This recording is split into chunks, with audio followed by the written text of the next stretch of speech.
ओम हरि ओम सर्वमंगल मांगल्ये शिवे सर्वार्थ साधिके शरण्य त्र्यंबके गौरी नारायणी नमोस्ते। जय श्री राम। साथियों नमस्कार।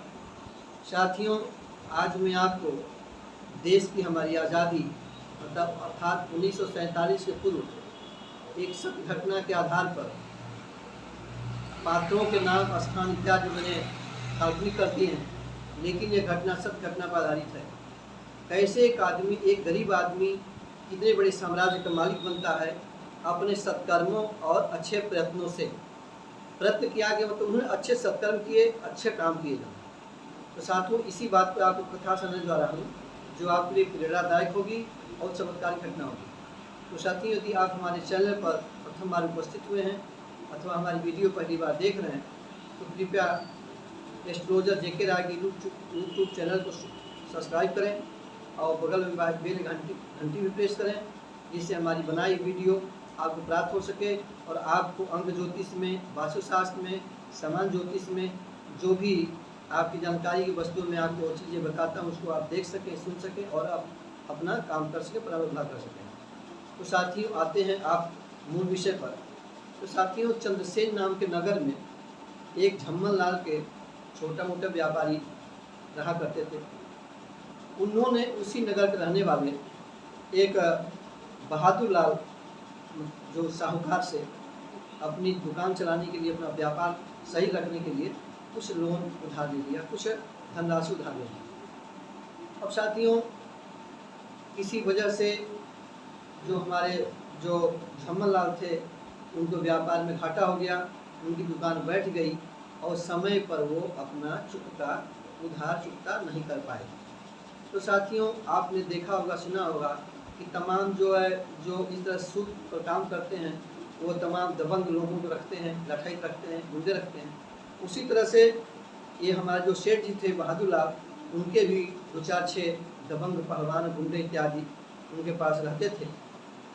उन्होंने अपनी बही जब देखा कि मतलब इसका कितना बकाया है और देखा उन्होंने कि झम्मन लाल ने तो कोई धनराशि अदा नहीं की, तो उन्होंने अपने लठैतों से, अपने गुंडों से कह करके झम्मन लाल को पकड़ के मंगवा लिया। अब चूंकि बिरादरी के आदमी थे इसलिए उनको विशेष कोई सजा न दे करके फिर भी उन्होंने क्या किया कि उनको भरी दोपहरी में एक खंभे से बांध दिया, कहा तुम्हारी यही सजा है और अब इसके बाद दोबारा पकड़े जाओगे तो लंबी कठोर सजा दूंगा, इसलिए किसी भी प्रयत्न करके हमारे जो तुमने उधार ले रखे हैं उसको वापस करो। अब शाम को साथियों, जो उधार लिए थे झम्मन लाल, उनको सेठ ने खुलवा दिया। अब चूँकि वह जो झम्मन लाल थे एक समाज में प्रतिष्ठित आदमी थे, भले गरीब थे, उनका मान सम्मान था, लोग उनको आदर करते थे, उनका समाज में कुछ स्थान था। उन्होंने शाम को खुलने के बाद बंधन से मारे ग्लानि के अपने घर जाना उन्होंने पसंद नहीं किया। सोचा कि क्या मुंह दिखाऊंगा गांव में, समाज में, जहाँ पर लोग लाला जी राम राम, कुत्ता जी राम राम किया करते थे, कल क्या मुंह दिखाऊंगा कि सेठ ने हमको हरी दोपहरी में बांध के रख रखा था और हमारा समाज में सम्मान खत्म हो गया, इसलिए मैं अपना मुंह इस गांव में अपने परिवार को नहीं दिखाऊंगा। यह सोच करके वह शाम का अंधेरे होते ही उस गांव से निकल पड़े।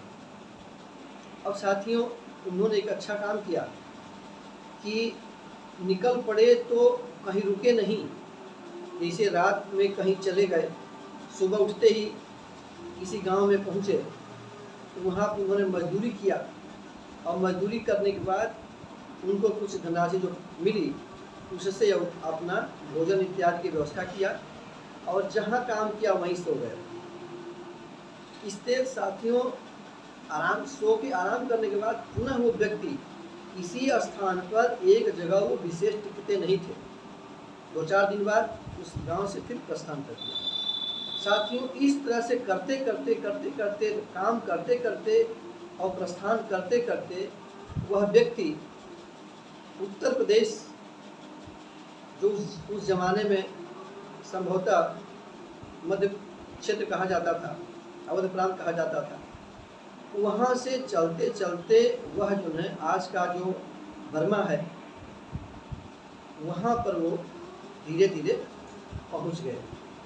चलते चलते काम करते करते वो वहाँ पहुँचे। साथियों, अपनी मिली हुई मजदूरी से उन्होंने इकट्ठा कुछ पैसा जोड़ करके इकट्ठा करते हुए एक फावड़ा खरीद लिया।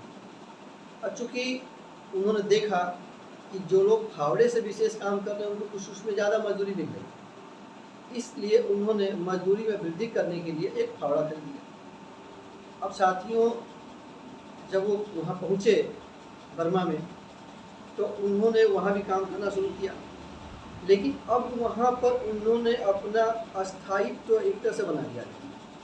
उन्होंने काम करते करते देखा, जब दोपहर हुई तो जो मजदूरी से पैसे उनके पास थे उससे उन्होंने आटा खरीदा और फावड़ा कंधे पर रखा और देखा कि मैं खाना कहाँ बनाऊँ बैठ करके। तो साथियों, खाना बनाने के लिए उनका सबसे सरल उपाय था, उनके पास कोई था नहीं।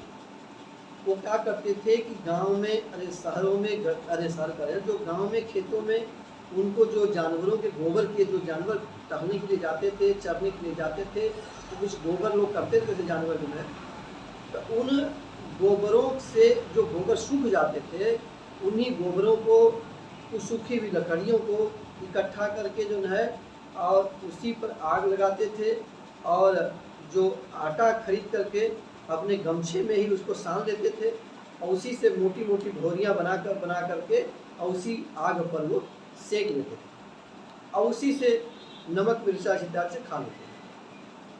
प्रतिदिन उनका सुबह शाम का यही दिनचर्या थी, यही भोजन था, यही उनका क्रिया।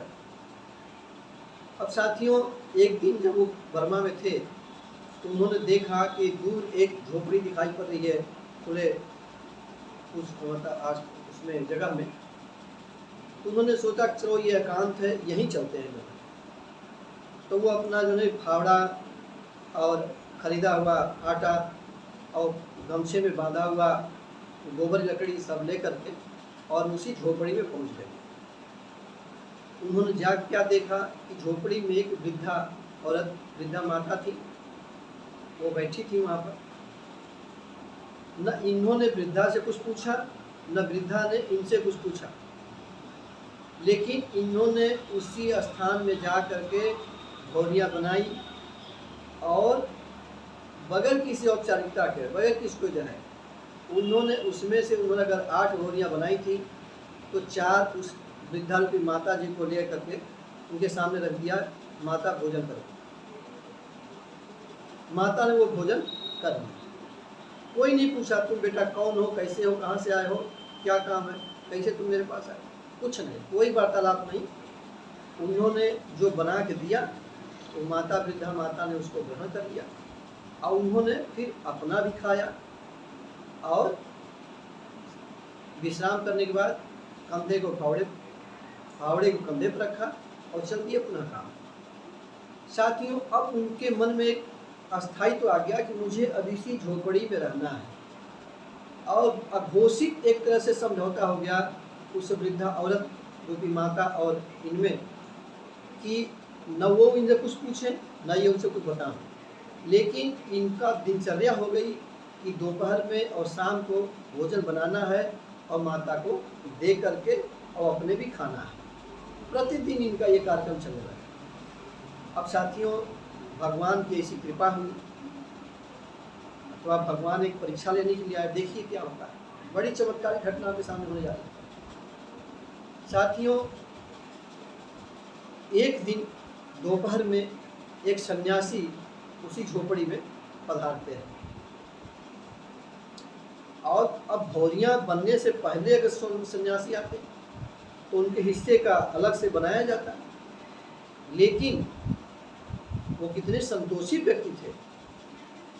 उन्होंने भोरियाँ बनाई और सन्यासी ने कहा कि मैं भी भोजन करूँगा, तो उन्होंने उस वृद्धा माता को दिया और उस सन्यासी को दिया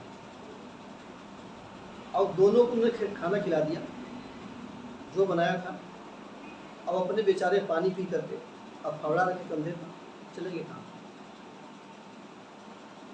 अब सन्यासी चूंकि त्रिकालदर्शी थे, उनके अंदर आत्मज्ञान था। उन्होंने देखा कि इसके मन में हमको खाना खिलाने के बाद भी कोई ग्लानि नहीं हुई, यह निष्कपट व्यक्ति है। इसलिए वह जो है 3-4 दिन वहीं रह गए। अब दूसरे टाइम से जो व्यापारी थे, जो मजदूरी करते थे जमन लाल, वो स्वामी जी के लिए अलग से भी खाना, उसी में अब 3 हिस्से बनने लगे खाने के अपने, बनाते रहे। स्वामी 2-4 दिन और रुक गए अपना। एक दिन उन्होंने पूछा, भाई मैं तुम्हारा नाम जानना चाहता हूँ, तुम्हारा नाम क्या है, तुम अपने नाम पता है? कहा ये तुम्हारी कौन है? ये मेरी कोई नहीं। तो वृद्धा माता से पूछा, माता जी ये आपका कौन है? कहे स्वामी जी ये मेरा कोई नहीं। कहे फिर? कहे मुझे आके यहीं रुकते हैं, यहीं बनाते हैं, मुझे भी खिलाते हैं, अपने भी खाते हैं, न मैंने इनसे कोई परिचय पूछा, न इन्होंने मेरा कोई परिचय पूछा। एक अघोषित संबंध हम लोगों में बन गया है। स्वामी जी इसको देख करके बड़े प्रभावित हुए। उन्होंने कहा कि माता इस जगह को तुम इस व्यक्ति को दान कर दो, इसको दे दो। तो माता ने कहा, वृद्धा ने कहा कि मेरा कोई है नहीं संसार में, अगर ये मुझे खिला रहा है, मुझे सेवा कर रहा है, यही मेरा सब कुछ है। कहे नहीं नहीं, स्वामी ने कहा वैसे नहीं मानूंगा मैं, आप इसको रजिस्ट्री कर दो, इस जमीन की रजिस्ट्री कर दो जो झोपड़ी की है, यही मेरा उत्तराधिकारी है और यही मेरा पालन पोषण करेगा। तो माता ने कहा ठीक है, ऐसा आप करते हो वैसा मैं कर दूँगी। तो ये लोग तैयार होकर के और गए और कानूनी प्रक्रिया पूरी करने के बाद वह झोपड़ी इनके नाम से रजिस्टर्ड हुई।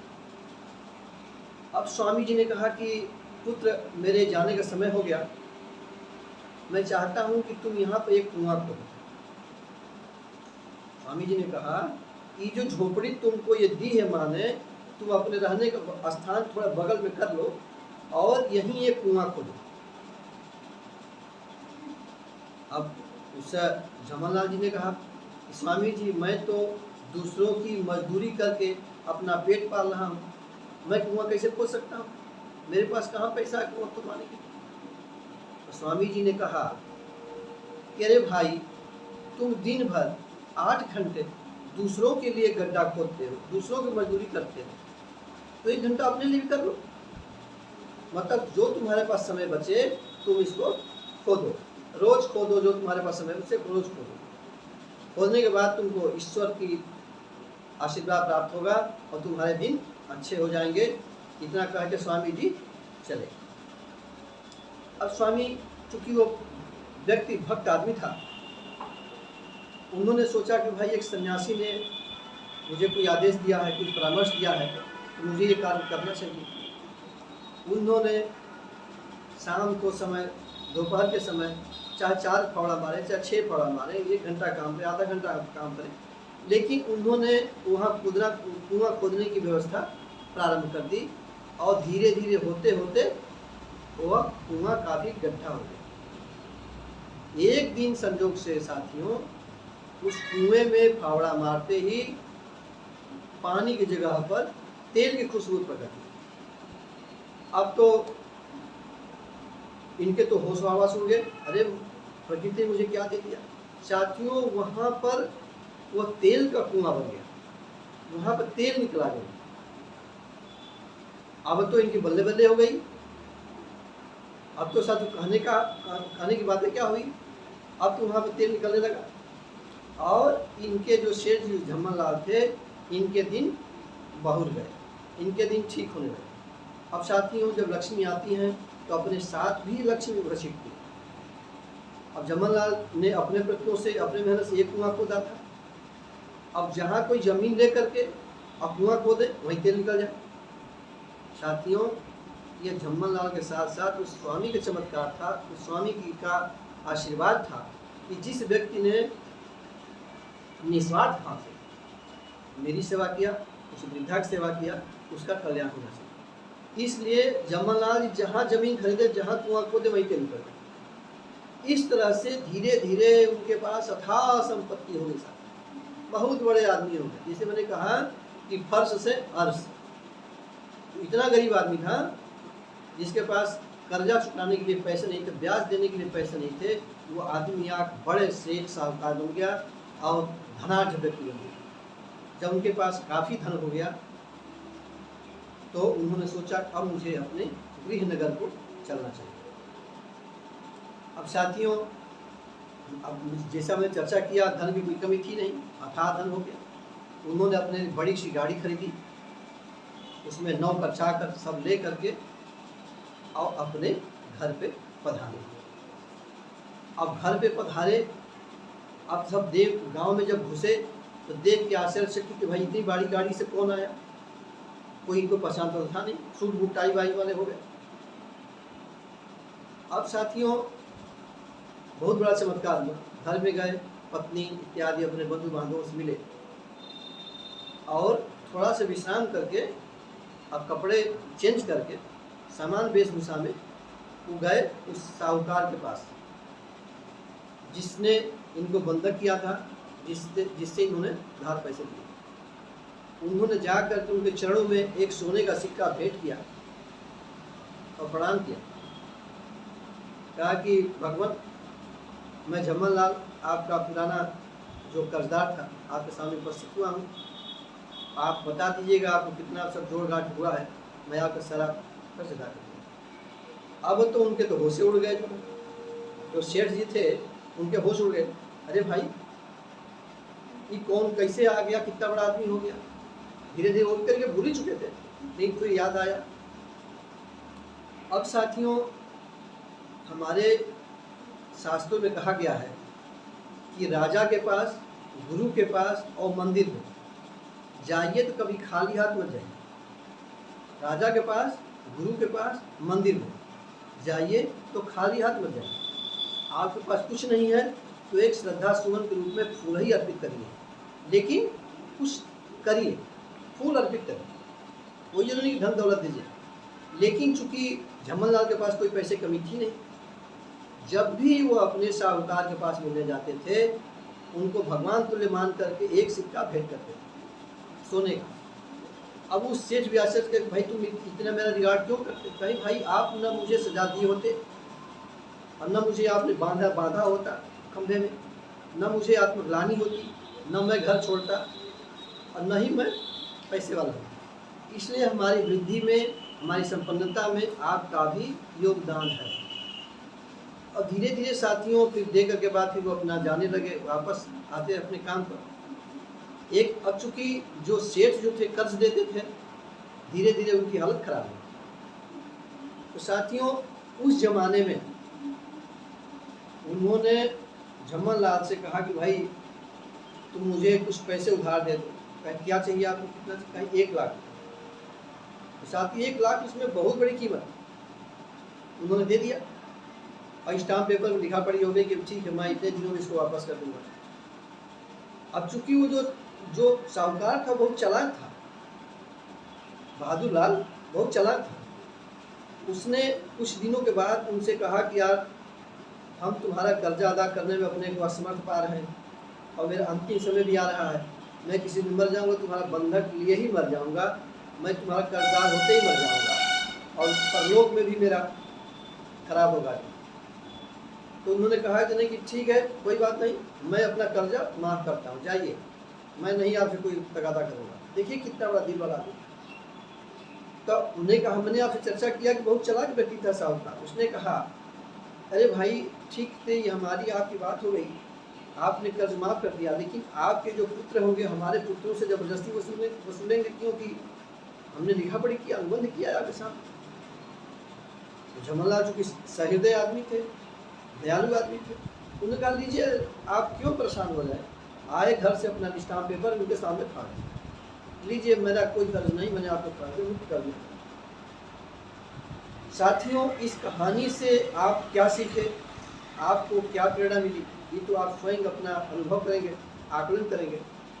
लेकिन आपने देखा कि कैसे एक सरल व्यक्ति जिसने बिना किसी लालच के, बिना किसी लाख लपेट के, बिना किसी स्वार्थ के एक वृद्धा की सेवा किया, एक सन्यासी की सेवा किया और सन्यासी के आशीर्वाद से कैसे वो मालामाल हो गया और एक बहुत बृहद मतलब कि क्षेत्र में उनके धन संपन्नता प्राप्त हुई।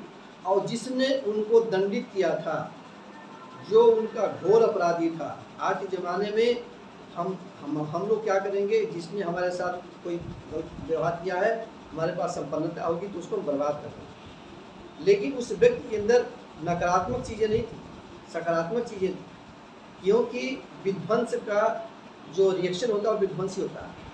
आप किसी को मारेंगे वो भी आपको मारेंगे, इसलिए उन्होंने निगेटिव के बजाय पॉजिटिव रास्ता अपनाया और भगवान की कृपा से और उस सन्यासी की कृपा से वो एक संपन्न और बड़े आदमी बने। आशा है आपको हमारी बातें अच्छी लगी होंगी, हमारी कहानी आपको पसंद आई होगी। यदि आपने हमारे चैनल को तो सब्सक्राइब नहीं किया है, कृपया हमारे चैनल को सब्सक्राइब कर लें, जिससे हमारी बनाई वीडियो आपको समय प्राप्त हो सके। और इसी तरह से आप जो है हमारी कहानी का, हमारे ज्योतिष का, हमारे वास्तु इत्यादि का ज्ञान का समय समय लाभ उठाते रहें। मिलते हैं अगले वीडियो में नए विषय पर, तब तक के लिए नमस्कार। वीडियो देखने के लिए आपको बहुत बहुत धन्यवाद।